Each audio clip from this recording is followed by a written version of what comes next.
All right, we got a little behind the scenes action. Steven Taylor hit me up like, hey, I need a gong drum thing. I had this cut off from a 22-inch Pearl Vision. This was Bryce's bass drum. You might remember the video I did cutting this thing up. It's a little dusty. Been sitting in the garage for since I did it. I was going to use this, but I don't have the right hardware. Also, I don't have a hoop for it. Thankfully, I was able to find this D drum for pretty cheap, and this isn't the wrap. This is just masking tape to protect the wrap when I cut it on the saw. This is the actual wrap, and it's kind of cool. This drum is actually made of alder. If we think back to this Vox kit, the toms and snare on that kit are made of alder, and the bass drum is birch. Oh crap, there's coated heads on both sides. And I'm actually a really big fan of alder. I think it looks really cool and also sounds good. That was weird. So right now I need to figure out where and how I'm going to cut it. I'm going to flip the drum first of all. This is the reso side, and you can see that the spurs are way up close to the bearing edge, and Steven wants this as skinny as possible. So if we flip that, we have less holes to deal with, because the only one we have to deal with is the air vent hole. This drum also turned out to be a good candidate because these lugs are really small. So that means we can make it really skinny if we wanted to. Could probably get away with it being only 3 inches. The only issue with that is that we still need to add a mount, which I don't think will fit in this space. So let's mark the head. Then we'll give a little bit of room for once there's some tension on the head. That puts the mount right about there. That is the top of the air vent, so we have plenty of room. Let's just double check that. Plenty of room for the wing nut. We also need to add a little bit of space. That way the end of the mount isn't on the very end of the shell. Happy with that. Brings us to 3 7/8. 3 7/8. And this is our line. And we want to cut on this side of this line, because if we cut on this side, then we'd be flush with the mount. Whenever you're cutting stuff, you have to remember that the blade itself has some width to it. That's known as the kerf. My blade is about 1/8 of an inch thick, and if we cut on this side, it would get rid of all that wood, or most of it, and that wouldn't be good. I'm also testing out this masking method. This is just a giant roll of transfer paper, which is essentially just masking tape.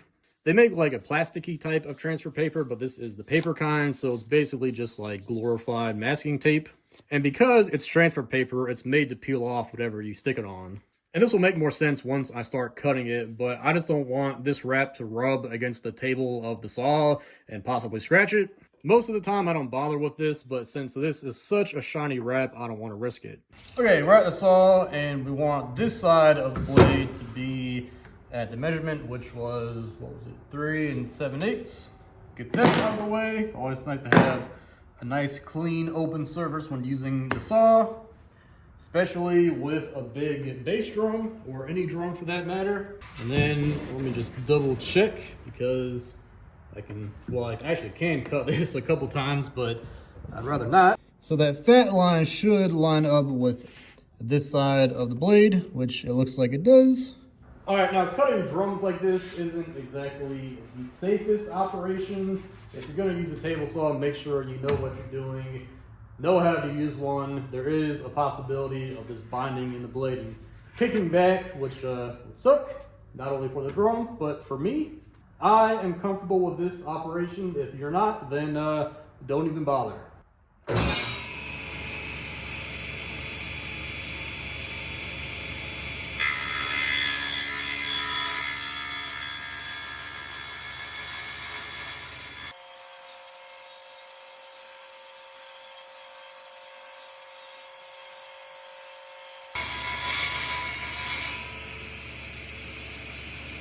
Okay, pretty clean cut. One thing I totally should have known about, this has happened to me before, and it didn't occur to me until I started cutting, but sometimes wraps do not like to be cut with a saw. If I peel this off, we can probably see how bad it is. That is pretty bad. Let me text Steven and see what he wants to do. Okay, Steven said to take it off, which I don't blame him. Whenever stuff like this happens and you're doing stuff for a client, always tell them what happens once it happens and don't surprise them with stuff like this. Steven said to definitely take it off, and he just basically asked for my opinion. So first thing I want to do is take the wrap off and see what it looks like underneath. Don't melt it though, because that would be bad. Okay, this is where you really want to be careful because you don't want to peel off any of the outer veneer of the shell, which thankfully this isn't on the shell, but this part probably is. Ooh, dang.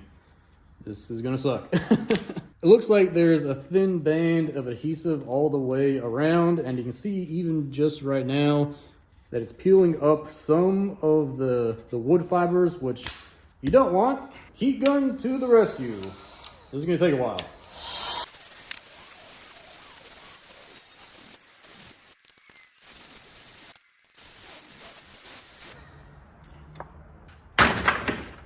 So the reason you heat up the tape is so this doesn't happen and you don't pull up the fibers. Also so that the adhesive tape comes up all at once. There was just a few little spots towards the end where it didn't want to come. And we got the main tape right here, which didn't come up at all. At this point, I'm gonna go ahead and hit it with some very light sandpaper. And quick tip, if you're using these types of pads for sanding with your hands, if you sand like this, I mean, you totally can, but sometimes the wood fibers like to get in between here and then you get a splinter. I like to do is kind of offset the fold so that the holes aren't aligned. That way, if a giant splinter was to go through this hole, this side of the paper would save my finger.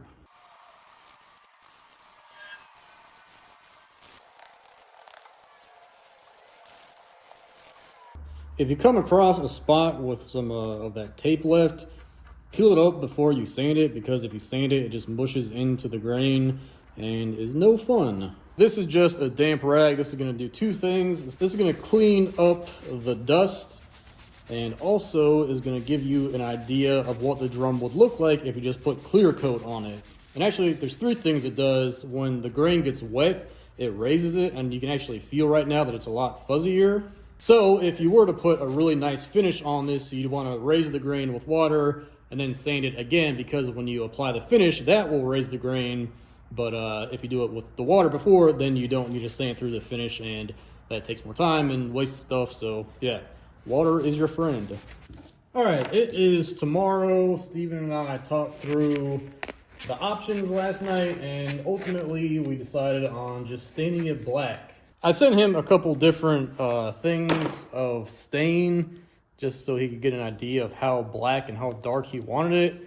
So I'm actually going to use this stuff, which is India ink, which is very black. I've honestly never used this before for staining wood, but I see people do it online all the time, so we'll give it a shot. This is birch, and you can see that it is kind of red. This side is a lot more white. But this is more similar to the drum. So here's the light side, and here's the darker, redder side. It's not a perfect match by any means, but I'd much rather test on this than on the shell. So I'm actually gonna dump in a lot. So we'll do a test of straight up ink. Also, this I haven't sanded at all, so it's probably gonna be a little fuzzy. That is very black, so I'm gonna dilute it with some water. Now let's do a new spot. And it's looking the exact same.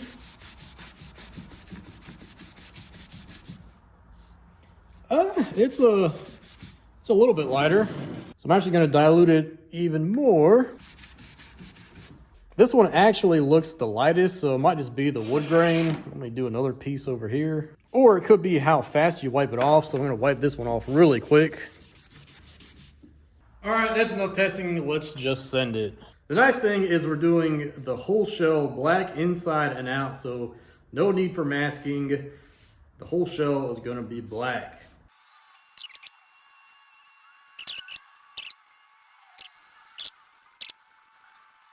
All right, that wasn't too miserable. Let's do this. Let's do the inside.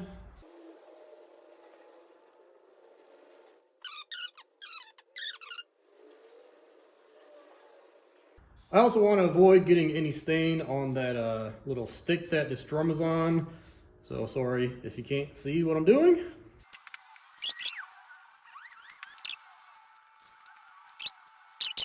Because there's exposed end grain on the bearing edge, it really likes to suck up any stain or finish or anything. So I'm just going to hit this again so it's a little bit more even.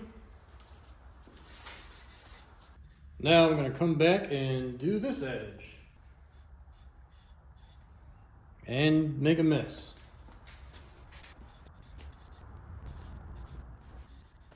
All right, we're going to let that dry a little bit more and come back. Also, I'm wearing my dirty clothes, and nowhere on this hoodie did I get a single drop of stain. If I was wearing a nice shirt, I guarantee it would have been covered in black. All right, it's been a couple hours, and I just gave this the lightest sanding possible to knock down the fuzz. I also mixed up some more ink. This is mostly water and just like a few drops of the ink.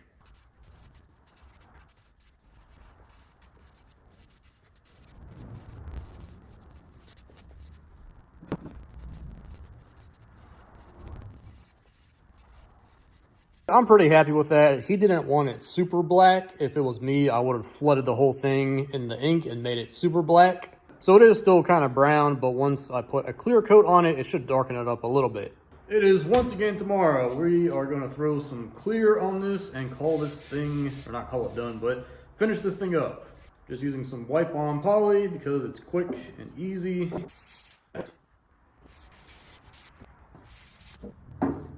Oh God.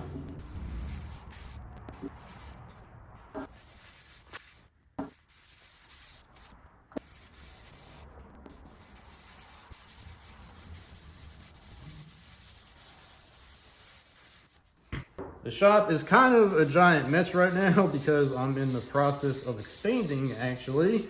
So once that's done, I can actually organize a little bit better.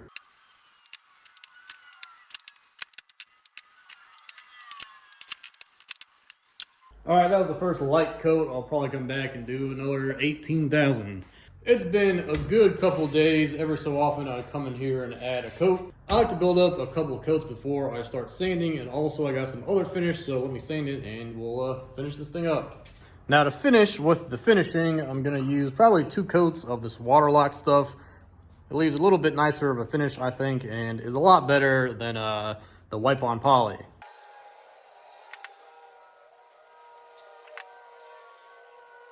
I would have used this stuff from the start, but I had to order it, and I just wanted to start building up coats of something, so that's why I used the wipe-on. I'm gonna go ahead and be impatient and do the inside at the same time. Now, I am by no means a master of finishing.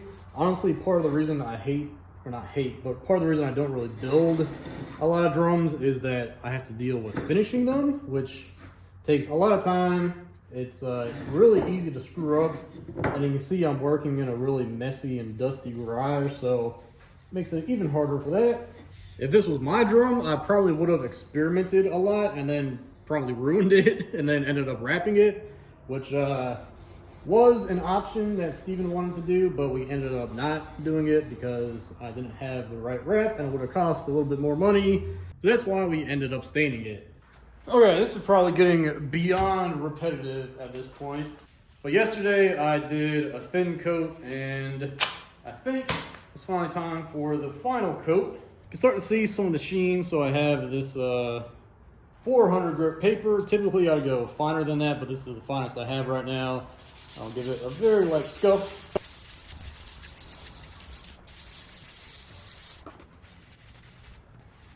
Now the last coat I did was really light, and I want to do another really light coat on that. So I'll just blot it on this towel and wipe it, and that should basically get me through like half of the show. Another light blot. Now I'm officially all the way around the shell. I'll just go around the whole thing once or twice and make sure it's really even. All right, I'm happy with that. Thankfully, it is a lot warmer today. I don't know why I'm wearing jeans and all black for that matter, but it should dry up pretty quick. Tomorrow we'll finish this up. So to understand all of these lines, this is the top of the head. This is where I want the top of the mount. This is the center line between these two lugs. And then this cross mark is where the bottom screw will go. So I'm going to start with that hole, and then we'll figure out the other two. So now that I have this reference point, I'm going to take the mount, put the screw in, which I do need to get longer screws. I don't like that Sharpie method. I'm just going to go straight in with the drill. And there's plenty of room when we tighten down the head. It's not going to hit the mount.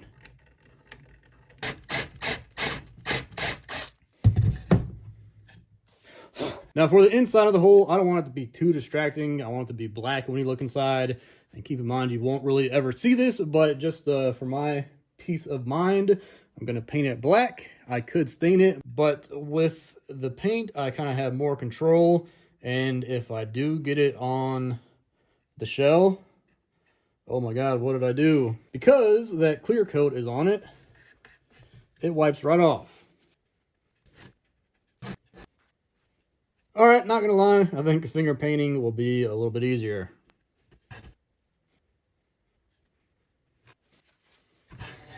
Gonna let that dry, go grab some screws, clean up, and finish this for real. I was slightly confused because I knew I had a bunch of screws, but then I remembered I stole all of them for the suitcase drum set.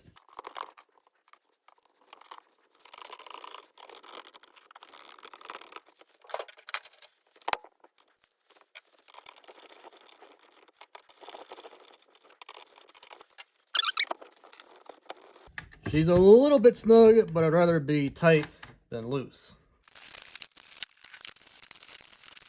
All right, here is the beast.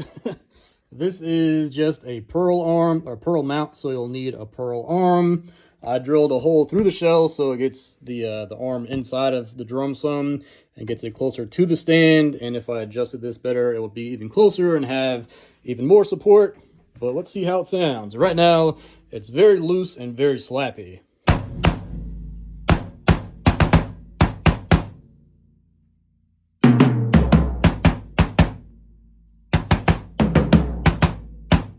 I just gave it 3 or 4 cranks all the way around. It's probably too high for what you're doing, but somewhere in between this and the first will probably sound really good.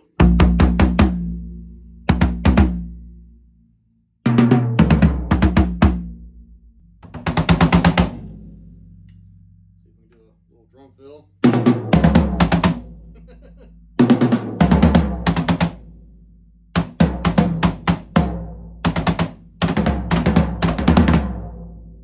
That sounded horrible. And that's the Gong drum. Unfortunately, I didn't really have much time to play with it because I had to get it out the door and sent to Steven, so we had it in time for the tour he was going on. So go follow Steven. He's posted about it a little bit, but I'm sure he'll post about it more in the future. So thanks for watching. Hope you enjoyed this little behind the scenes look at other stuff that goes on around here.